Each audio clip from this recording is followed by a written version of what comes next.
Hi, boys and girls. It's Mrs. Sears. You can see I'm in my office right now because what I'm going to be doing with you is I'm going to be doing a video lesson for all my students at Powers because we're going to be doing a Powers button bonanza, which means that all of you are going to get to create a keychain, a magnet, or a pin back button that you'll be able to take home.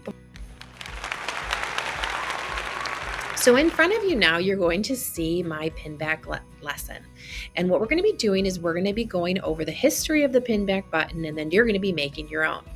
So first of all, a pinback button is a button or a badge that can be temporarily fastened to the surface of a garment using a safety pin.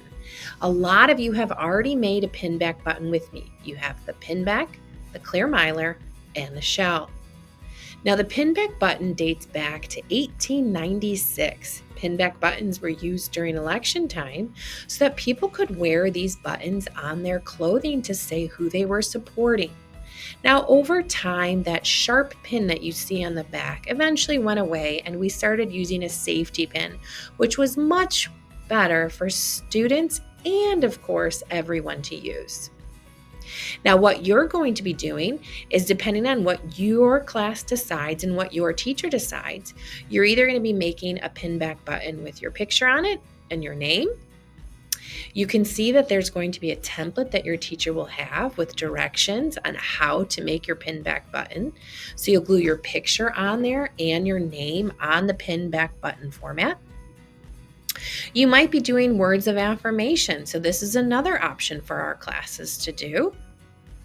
Or you might just be doing your name without a photograph. So there are a lot of different options that you and your classroom might decide upon.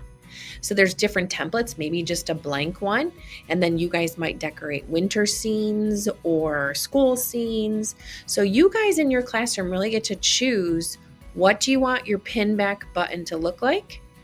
And when we're making it, what do you want to make? Do you want to make a keychain?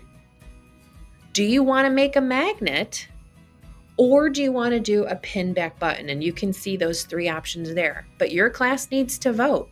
Which one will you do? Keychain, magnet, or pinback? So that's going to be the big decision. I can't wait to come into all of your classes so that we can make these pinback buttons together. So again, you'll get to pick. Do you want to make a keychain? So this one will actually hang like a keychain, and it'll be either whatever design you put on there. Do you want to do a traditional pinback button where you see the picture and then the pin on the back? And then your third choice is a magnet. So on this side is your picture, and on the back there's a magnet. You can stick that on a refrigerator, anything magnetic, metal, that'll stick to that magnet. So again, you have a lot of choices in your classroom. One, what's going to be the design of our pinback button, magnet, or keychain? And two, what are we going to make? Because the whole class needs to decide on one finished product. I can't wait to see you in all your classrooms, and each one of you will get to take one of these home. See you soon.